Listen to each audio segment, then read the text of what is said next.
दो स्टेटमेंट सुनाता हूँ। पहली, पूरे इलाके के लोग जानते हैं कि ये हमारा मंदिर है, ये लोगों की आस्था का केंद्र है।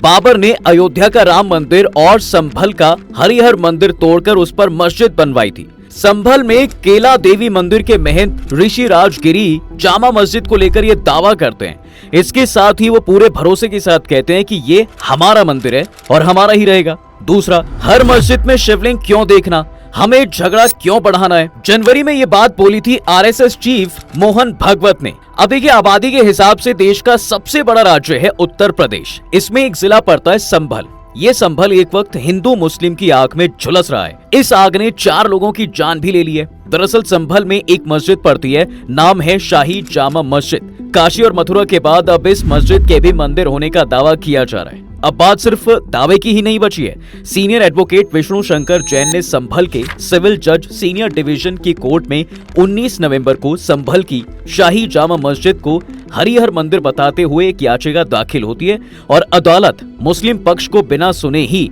2.5 घंटे की सुनवाई में ही सर्वे का आदेश भी दे देती है। कोर्ट इस सर्वे को पूरा करने के लिए 7 दिन का वक्त देता है।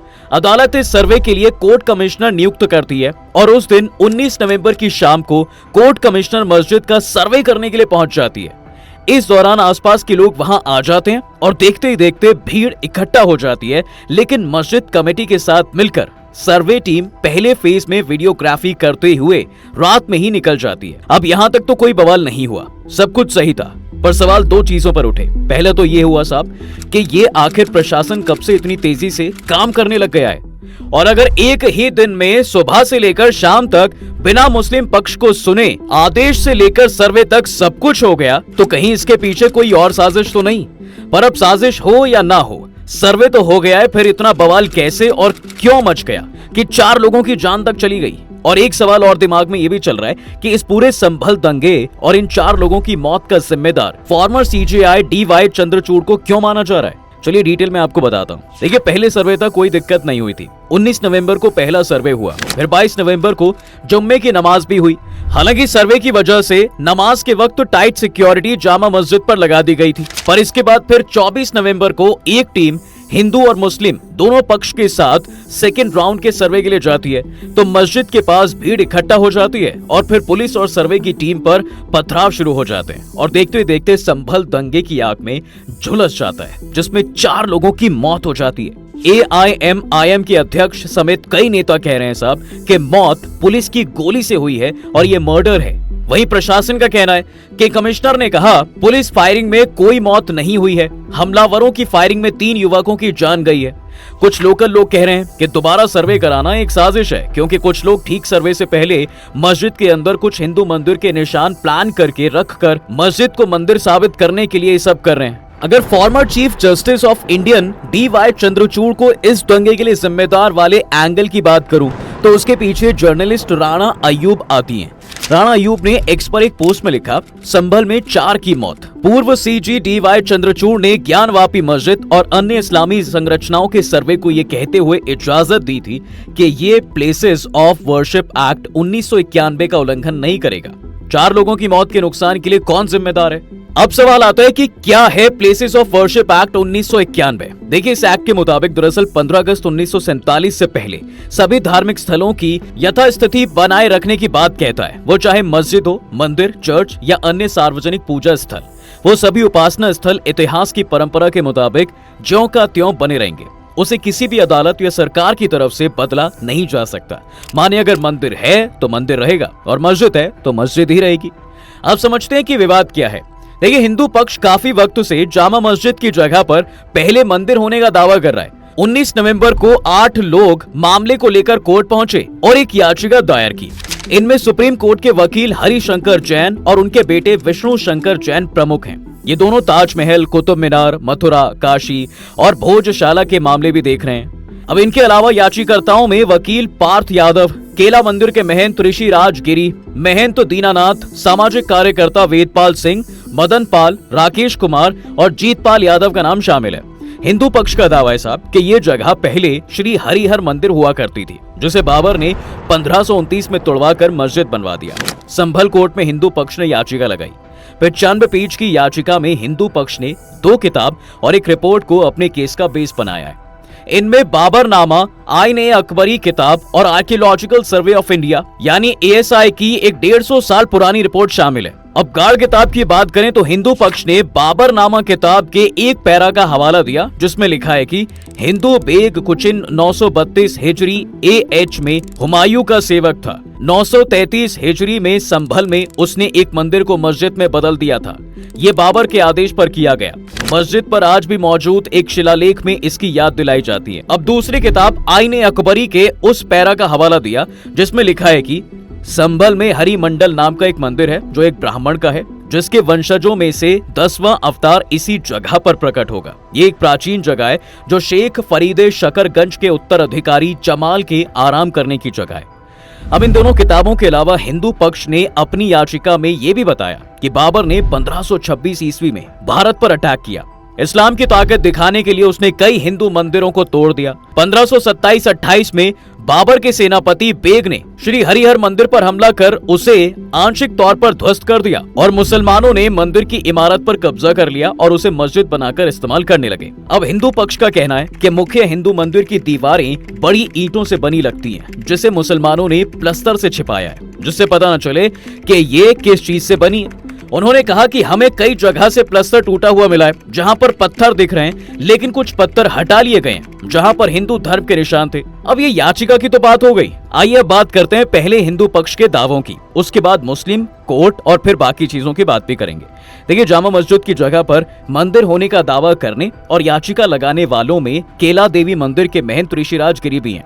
महंत साहब कहते हैं, हरिहर मंदिर के लिए हमारी लड़ाई काफी सालों से चल रही है, बस दुनिया के सामने आ जाइए। हम इसे लेकर अब कानूनी लड़ाई लड़ रहे हैं। हमारे पास जो भी सबूत हैं, हमने वो कोर्ट में जमा करा दिए हैं। जो भी फोटो और वीडियोग्राफी हुई है वो भी 29 नवंबर को कोर्ट के सामने पेश की जाएगी। मुस्लिम पक्ष को शांति से हमें हमारा मंदिर सौंप देना चाहिए और हिंदू मुस्लिम एकता की मिसाल पेश करनी चाहिए।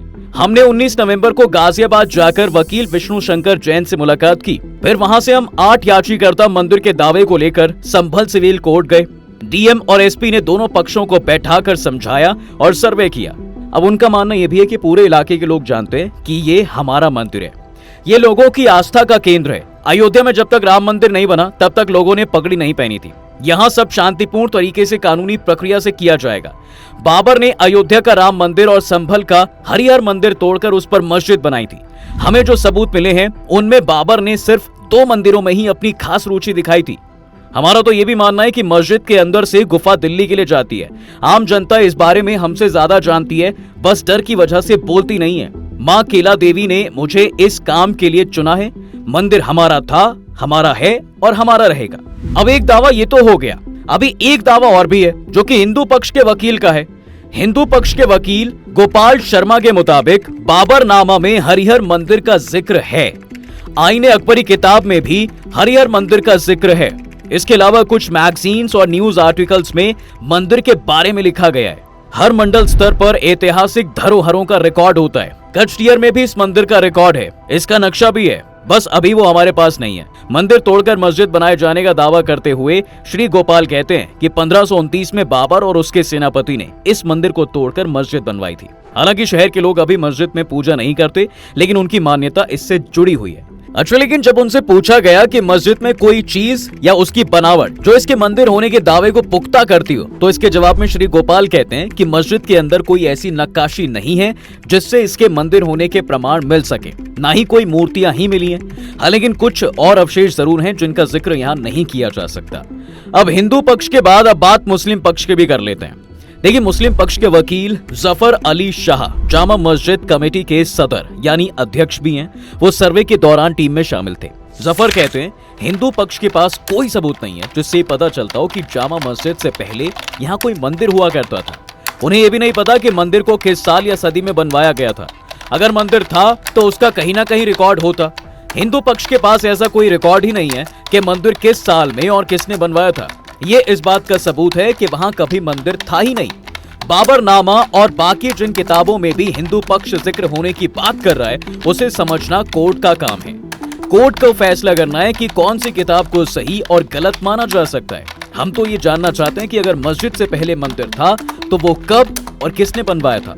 हालांकि उन्होंने ये भी कहा कि ये बात सच है कि संभल पृथ्वीराज चौहान की राजधानी रही है, लेकिन ये सबूत नहीं है। इस मामले में मुकदमा दायर हो चुका है, हमारे पास पुख्ता सबूत मौजूद हैं। अब आजादी के बाद से इस तरह का कोई दावा कभी अदालत में पेश नहीं किया गया। आजादी से पहले 1877 और 1879 में जरूर कुछ वादे दायर किए गए थे, वो खारिज हुए और फैसला जामा मस्जिद के हक में रहा था। हमारे पास जजमेंट की कॉपी भी है। इसके अलावा मुस्लिम पक्ष प्लेसेस ऑफ वर्शिप एक्ट 1991 का भी हवाला दे रहा है। अगर इस शाही मस्जिद की बात की जाए तो संभल की शाही जामा मस्जिद एक प्रोटेक्टेड मॉन्यूमेंट है, जिसे 22 दिसंबर 1920 को एंशिएंट मॉन्यूमेंट्स प्रिजर्वेशन एक्ट 1904 के सेक्शन 3 सब सेक्शन 3 के तहत नोटिफाइड किया गया था। इसे एएसआई की वेबसाइट पर राष्ट्रीय महत्व का मॉन्यूमेंट डिक्लेयर किया गया है। फिर अब ऐसे में सवाल आता है साहब कि जब जामा मस्जिद के संरक्षण का जिम्मा एएसआई के पास है, फिर इंतजामिया कमेटी का क्या रोल है? वकील जफर अली के मुताबिक जामा मस्जिद की ये प्रॉपर्टी एएसआई के तहत आती है।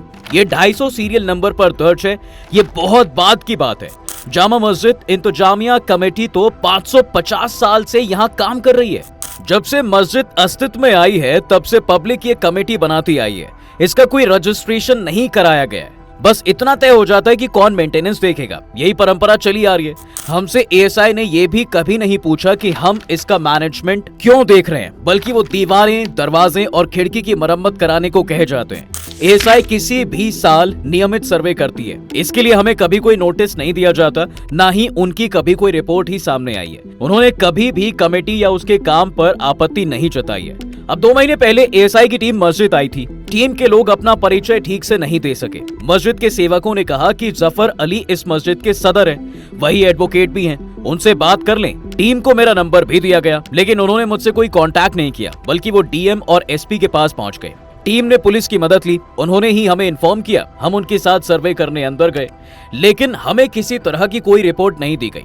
रही बात हरिहर मंदिर की, तो जामा मस्जिद पर हरिहर मंदिर होने का दावा बहुत पुराना है, लेकिन इसे कभी किसी ने साबित नहीं किया। किसी ने ये अफवाह उड़ाई और लोगों ने इसे सच्चाई मान लिया। अब दोनों पक्षों के बाद एक गजेटियर की भी बात कर लेते हैं, जिसका जिक्र आया था। जी हाँ, मंदिर के दावों को लेकर अब ऑफिशियल डॉक्यूमेंट्स खंगाले जाते हैं तो 1908 और 1911 का गैजेट मिलता है।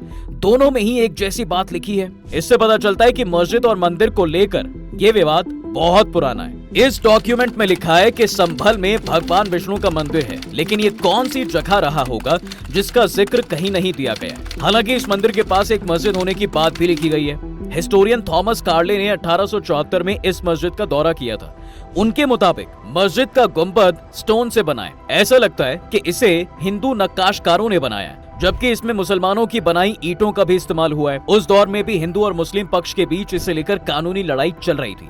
सिविल कोर्ट में फैसला मुस्लिम पक्ष के हक में सुनाया गया था। कोर्ट का मानना था कि मस्जिद में लिखा है कि बाबर ने 1526 में मस्जिद बनाने का आदेश दिया था, और इसी का हवाला देते हुए हिंदू पक्ष ने याचिका दायर की थी। हालांकि संभल में बनी मस्जिद बाबर के वक्त से पहले की बनी लगती है। इसका आर्किटेक्चर बदायूं की मस्जिद और जौनपुर जैसी पठान इमारतों से मिलता जुलता है। इसे बनाने में हिंदू नक्काशकार रहे होंगे। British archaeologist general Alexander Cunningham ने लिखा है कि संभल की जामा मस्जिद इब्राहिम लोदी के शासनकाल में बनवाई गई थी। उन्होंने ये भी देखा कि मस्जिद के निर्माण में हिंदू या जैन मंदिरों के स्तंभों का इस्तेमाल किया गया था। ये उस वक्त की एक प्रथा थी।